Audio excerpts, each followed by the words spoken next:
नमस्कार विद्यार्थी मित्रांनो, आजच्या व्हिडिओमध्ये तुमचं स्वागत आहे. तर आपण आता उदाहरण समजून घेऊयात. ए ला बी पेक्षा 15% जास्त गुण मिळाले, तर बी ला ए पेक्षा किती टक्के गुण कमी मिळाले? बघा, उदाहरण नीट समजून घ्यायचं आहे. ए ला बी पेक्षा कुणाला गुण जास्त आहेत? बी पेक्षा, म्हणजे बी पेक्षा ए ला जास्त आहेत. किती टक्के? 15% गुण जास्त आहेत. हे आपल्याला सुरुवातीला इथं लिहावं लागेल. काय लिहाल? ए ला जास्त आहेत गुण बी पेक्षा. आता किती टक्के जास्त आहेत गुण? ए ला बी पेक्षा 15% जास्त गुण मिळालेले आहेत. बी चे गुण आपल्याला माहित नाहीत. तरी सुद्धा आपल्याला काय सांगायचं आहे? तर बी ला ए पेक्षा किती टक्के गुण कमी मिळाले? ए ला 15% जास्त, तर बी ला किती टक्के कमी? तर आपल्याला काही वेळेस असं वाटतं की ए ला 15% जास्त आहेत, म्हणजे बी ला काय असणार? 15%नेच कमी गुण असतील. पण हे उत्तर चुकीचं आहे. तर आता बरोबर उत्तर काय आहे? चला पाहूयात. आपल्याला बी चे गुण माहित नाहीत, तर ते आपल्याला मानावे लागतील. तर आपण समजूया असं की बी ला 100 गुण मिळालेले आहेत.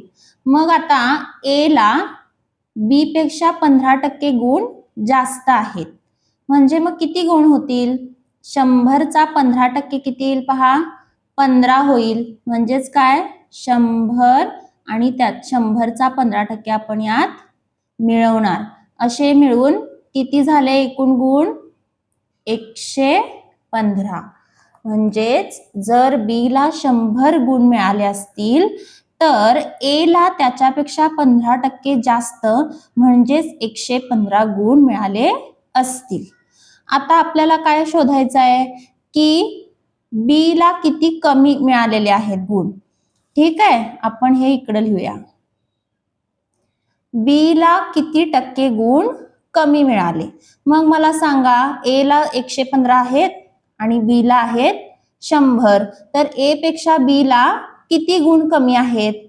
टक्के नाही, नुसते गुण सांगा. म्हणजेच काय? 115 आणि इथं 100 आहे, तर 100 हा 115 पेक्षा कितीने कमी आहे? 15 ने कमी आहे. म्हणजेच बी ला 15 गुण कमी आहेत. किती पैकी 15? 15 कमी झाले. कितीवर 15 कमी झाले? 100 वर झाले का पहा? 100 पेक्षा 15 कमी झाल्यावर ए चे गुण आहेत का? नाही. म्हणजे 115 वर जर 15 कमी केले तर आपल्याला बी चे गुण मिळतात. म्हणजेच 15 कशावर कमी झाले? 115 वर. समजते का काय करायचं आहे?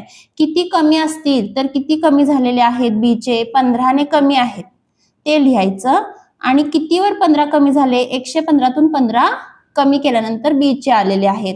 आणि आपल्याला बी लाच किती टक्के गुण मिळाले हे काढायचं आहे. टक्केवारी काढायची, म्हणून त्याला गुणिले 100 होईल. आता हे सोडवायचं. कसं सोडवाल? इथं बघा कितीने भाग जातो? 5 ने भाग जातो. तो देऊया आपण. 5 त्रिक 15. इथे 5 दुनी 10 उरला 1.